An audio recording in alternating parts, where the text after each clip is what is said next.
Turma, tudo bem com vocês? Como é que vocês estão? Nós somos o grupo 1 da turma do 2020.1 da cadeira de Ecologia, grupo composto por mim, por Aldo, por Beatriz, por Luana e por Arthur. E assim, depois de termos refletido um pouco sobre temas que a gente poderia trazer para esse trabalho, nós decidimos trazer informações sobre a fauna urbana. E assim, a gente gostaria de ter conseguido detalhar mais, mas infelizmente o tempo não é nosso aliado, né, aqui. Mas por isso a gente separou pontos principais que nos permitissem apresentar o tema de forma objetiva e de forma compreensível para todo mundo. Mas assim, para nos situar melhor, para introduzir melhor quanto a esse tema, é necessário nós definirmos o que seria a fauna urbana. Em suma, a fauna urbana seria mais ou menos como o conjunto de diferentes espécies de, mamíferos, aves, répteis, artrópodes e anfíbios, como os pequenos anuros, aqueles pequenos sapinhos, que estão localizados, que são encontrados no espaço urbano. Entretanto, assim, a gente sabe que devido à vida cotidiana nas cidades correr em alta velocidade, muitas vezes esse mundo animal que nos cerca passa despercebido nos nossos olhos, sabe? E assim, por isso, para melhor introduzir esse tema, é interessante também tratar sobre como são divididas as espécies animais que vivem entre nós, no nosso cotidiano. Então, ocupando o primeiro lugar, a gente encontra a nossa própria espécie, né? O ser humano. O ser humano que é responsável por, diversas alterações ocorridas na fauna e na flora urbana, desde a antiguidade até a atualidade. E, assim, em primeiro lugar, a gente se encontra porque, é a espécie humana, entendeu? E assim, continuando, a gente tem em segundo lugar os conhecidos por todo mundo como os animais domésticos, ou também conhecidos como animais de estimação, que como o próprio nome sugestivo já nos informa, a gente sabe que são aqueles animais pertencentes a um lar, a algum lugar. Ou seja, eles se desenvolveram habituados a viver na companhia do ser humano. Como, por exemplo, a gente tem muitas pessoas aqui, inclusive na faculdade a gente já conversou sobre isso na turma, de pessoas que criam cachorros, criam gatos, esses são os animais domésticos, aqueles que a gente cria. Mas aí em terceiro lugar a gente encontra um outro grupo chamado os animais sinantrópicos, que também se habituaram a viver entre nós, seres humanos. Mas diferente dos domésticos, eles não são criados por nós, a gente não cria eles em casa, por assim.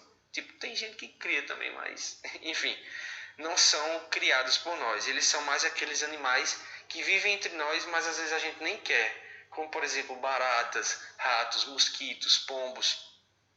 E esses são os animais sinantrópicos, que são aqueles que não são criados por nós, mas vivem também entre nós. E assim, essa introdução é mais para que a gente possa compreender os próximos tópicos que a gente vai tratar aqui no trabalho. E são tópicos muito importantes, principalmente essa divisão das espécies. Então, é uma forma muito válida de iniciar esse tema. Com relação à população humana, tem-se noção de que ao longo da história humana e até atualmente, a gente interage diretamente com o meio biótico e abiótico, como se fôssemos algo à parte, não como se fizéssemos parte da natureza em si. E a natureza, assim como outras populações, acaba se tornando apenas uma matéria-prima para o fornecimento de um modo de vida mais cômodo. Entretanto, esse tipo de filosofia antropocentrista tem prejudicado a diversidade e a equitatividade da fauna urbana e até mesmo a riqueza já que essa interação vem conduzindo à aceleração no processo de extinção de espécies. Mas quando falamos de ecologia, a gente aborda a população humana não como um indivíduo à parte, mas como qualquer outra população do reino animal que interage e é influenciada pelo meio ao seu redor. Só que a população humana tem crescido vegetativamente e pressionado o meio ao seu redor, algo que não é muito comum, já que qualquer outra população tende a crescer vegetativamente até determinado ponto, e nesse ponto, fatores vão começar a limitar, fatores esses sejam bióticos ou abióticos, e vão manter o número de indivíduos dessa população constante. Todavia, a população humana não só tem sofrido pressão do ambiente, como qualquer outra espécie sofre, mas também tem pressionado o meio de forma a ultrapassar esses fatores que limitam e continuar crescendo, e, consequentemente, devido também ao processo de urbanização, expandindo a malha urbana. No gráfico que é apresentado no slide, tem uma comparação da evolução da malha urbana brasileira, que em 1940, no Brasil, se tem 1.574 municípios. Já em 2011, se tem 5.565 municípios. Algumas das interações ecológicas que vamos relatar a seguir só acontecem devido a esse avanço desenfreado. Esse avanço desenfreado sobre o habitat de outras populações, como é o caso de algumas espécies silvestres. Pois, através dessa pressão, o ambiente ao seu redor é modificado de uma forma tão significativa ao ponto de que a própria era geológica em que vivemos ser denominada de antropoceno, que é época dos homens. Os animais domésticos possuem uma relação harmônica com os humanos, um mutualismo interespecífico, onde os dois se beneficiam. Além de que esse tipo de relação vem sendo construída há milhares de anos e atualmente está cada vez mais comum, os chamados pais de pet. Mas, infelizmente, a relação harmônica é prejudicada quando os animais sofrem de maus tratos e abusos, chegando a se ter mais de 30 milhões de animais abandonados no Brasil, segundo a OMS. Esses animais abandonados se relacionam com os animais silvestres e causam muitos problemas por diversas razões, como fluxos de micro-organismos e predação. Esses problemas e alguns outros podem ocorrer também com animais sinantrópicos que se dividem em alguns grupos, como silvestres, nocivos e não nocivos.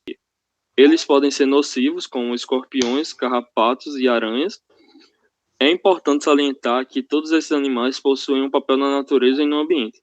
Porém, quando no cenário urbano, podem formar pragas pela ausência de predadores ou se relacionar de forma desarmônica com outras espécies.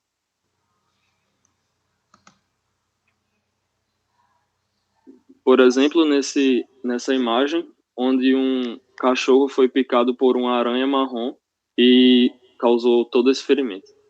Outro grupo de animais sinantrópicos que a gente pode citar é o grupo de animais sinantrópicos silvestres.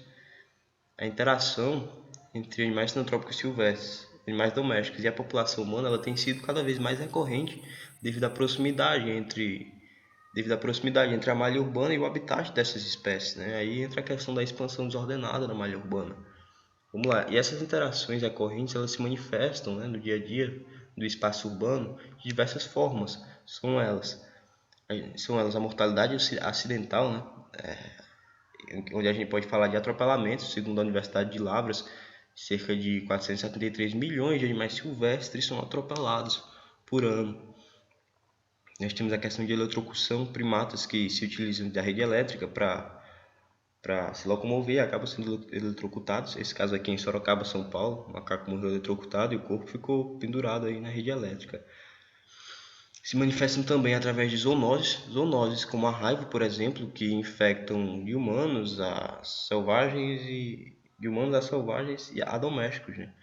O spillover, que é justamente o fluxo de micro-organismos patogênicos, mas no sentido de transbordamento. Um micro-organismo que infecta só um, se adaptar e começar a infectar vários outros. Esse contato proporciona isso, e a interação desarmônica, né?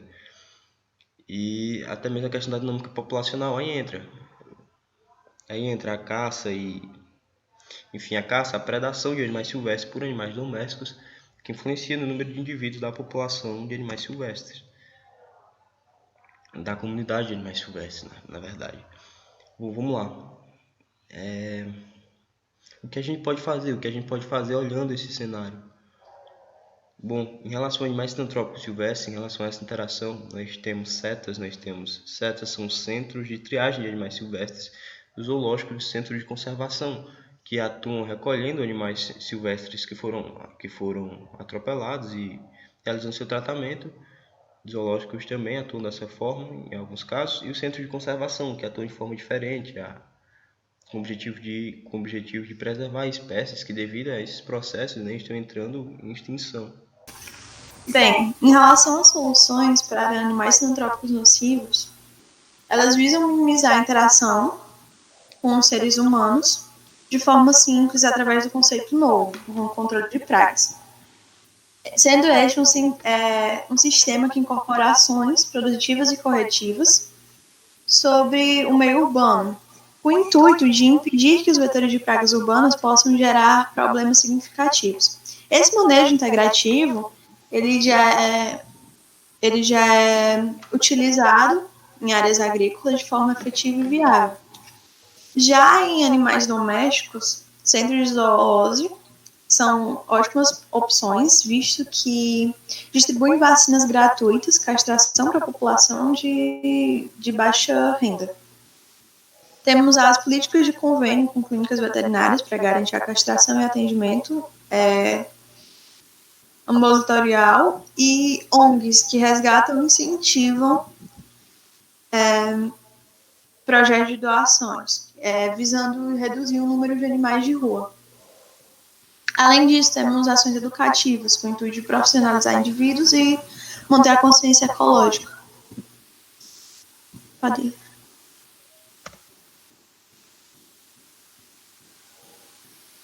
Por que produzir o documentário?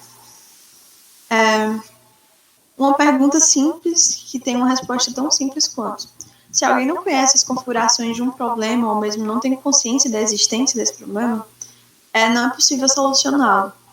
Por isso, o objetivo do nosso documentário é não só difundir as observações e características do problema abordado, mas também instigar uma visão de interdependência entre as espécies, demonstrando as amplas interações, num contexto mais próximo do que se pensa, não no meio da mata, mas na cidade.